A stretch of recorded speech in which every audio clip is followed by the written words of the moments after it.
Namo Sang Adi Budaya, Namo Budaya. Hai anak-anak semua, jumpa kembali bersama Teacher dalam pendidikan agama Buddha dan Budi Pekerti.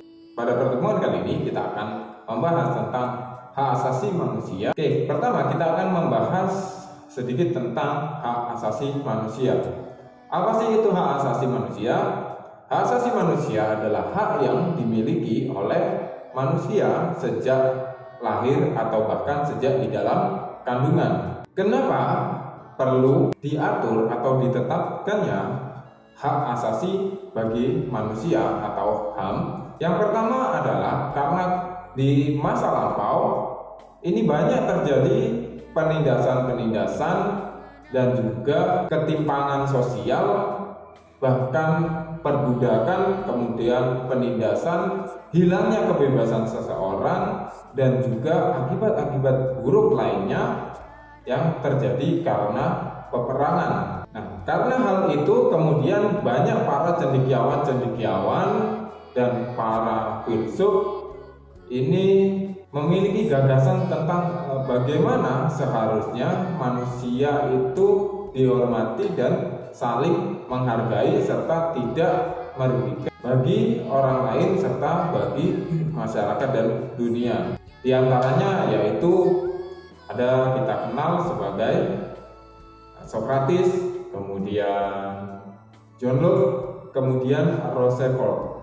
Dan bagi kita yang agama Buddha, tentu saja Buddha Gautama adalah salah satu pejuang dari hak asasi manusia, bahkan hak asasi bagi kehidupan. Hak asasi manusia atau dalam bahasa Inggris ini disebut dengan human rights. Secara internasional ini diatur di dalam sebuah deklarasi yang telah ditetapkan oleh PBB, yaitu Perserikatan Bangsa-Bangsa, yang mana deklarasi tersebut dikenal dengan Declaration Universal of Human Rights atau Deklarasi Universal untuk Hak Asasi Manusia.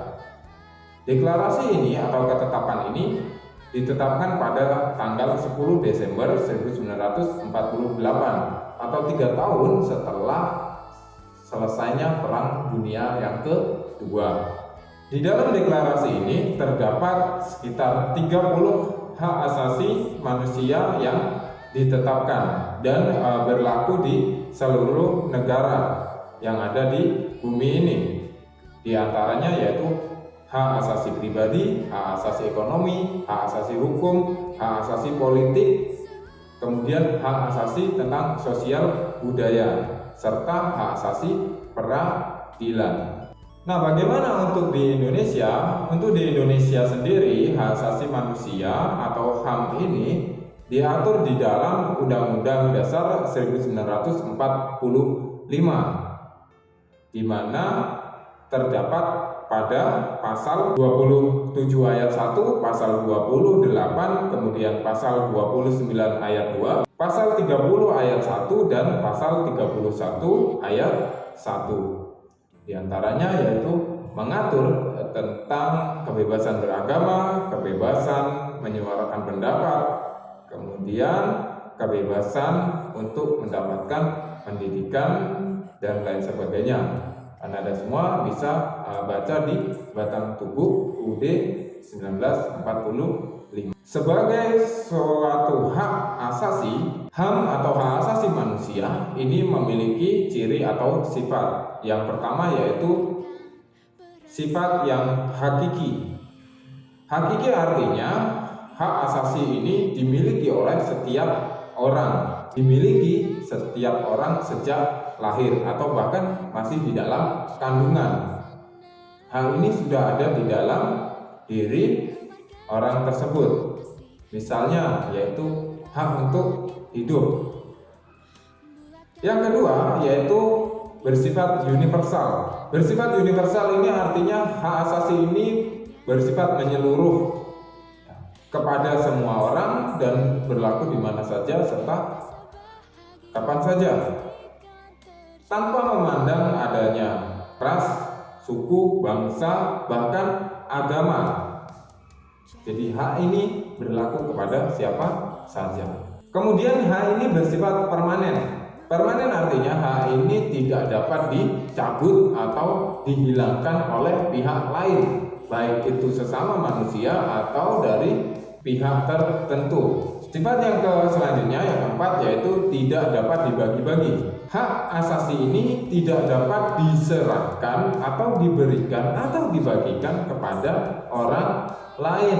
Hak ini bersifat pribadi, milik sendiri, tidak bisa dibagikan atau diberikan atau diwakilkan atau dilimpahkan ke orang lain. Contohnya hak untuk hidup, ambil nyawa saya untuk menggantikan nyawa dia, itu tidak bisa. Kemudian prinsip dari hak asasi manusia. Yang pertama yaitu prinsip persamaan, yang mana prinsip ini melihat bahwasanya atau mengakui bahwasanya semua orang itu memiliki derajat dan martabat yang sama, tidak membedakan antara orang yang satu dengan orang yang lain. Jadi kita melihat orang lain itu sama dengan diri kita, dengan derajat yang sama dan tidak memandang rendah orang lain, sehingga karena kita memandang orang lain itu memiliki derajat yang sama dengan kita, maka kita tidak melecehkan atau merugikan orang tersebut. Kemudian prinsip yang kedua yaitu kebebasan. Prinsip ini berarti bahwasanya semua orang ini dapat bertindak dan berbuat sesuai dengan hak asasi yang dimilikinya, dengan catatan perbuatan atau tindakan yang dilakukan itu tidak bertentangan dengan hak asasi orang lain atau tidak merusak dan menghilangkan hak asasi orang lain. Prinsip yang ketiga yaitu prinsip tentang keadilan atau prinsip keadilan, di mana prinsip ini adalah prinsip utama di dalam pelaksanaan hak asasi manusia. Adil berarti tidak memihak atau tidak memilih atau tidak menguntungkan pihak tertentu hanya karena pemikiran yang subjektif, tapi melihat sesuatu dengan objektif. Prinsip dari HAM yang merupakan keadilan yaitu keseimbangan antara hak dan kewajiban dari setiap individu. Kemudian bagaimana untuk pelaksanaan HAM di dalam kehidupan ini? Yang pertama yaitu tidak bertentangan dengan hak orang lain. Maksudnya adalah kita tahu kita memiliki hak asasi, tetapi gunakanlah hak asasi kita dengan tidak merugikan dan tidak bertentangan dengan orang lain atau hak orang lain. Yang kedua, tidak mengganggu orang lain. Artinya bahwa kita memang memiliki hak asasi, tetapi jangan sampai kita berbuat sesuatu yang mengganggu orang lain. Kemudian tidak semena-mena di dalam menggunakan hak kita atau HAM, hak asasi kita. Kemudian hargai diri sendiri dan juga hargai orang lain. Yang selanjutnya yaitu laksanakanlah kewajiban untuk mendapatkan hak. Jangan selalu meminta hak tetapi lupa kewajiban. Oke anak-anak semua, demikianlah penjelasan singkat tentang hak asasi manusia telah selesai teacher sampaikan, dan teacher berharap anak-anak semua dapat mengerti dan memahami materi yang teacher telah sampaikan. Dan di pembahasan yang selanjutnya kita akan membahas tentang hak asasi manusia di dalam agama Buddha. Oke anak-anak, demikianlah pertemuan kita hari ini, dan teacher akhiri dengan Sabisata Bhavantu Sukhitata, semoga semua makhluk hidup berbahagia. Sadu, sadu, sadu. Namo Sang Hyang Adi Budaya, Namo Buddhaya.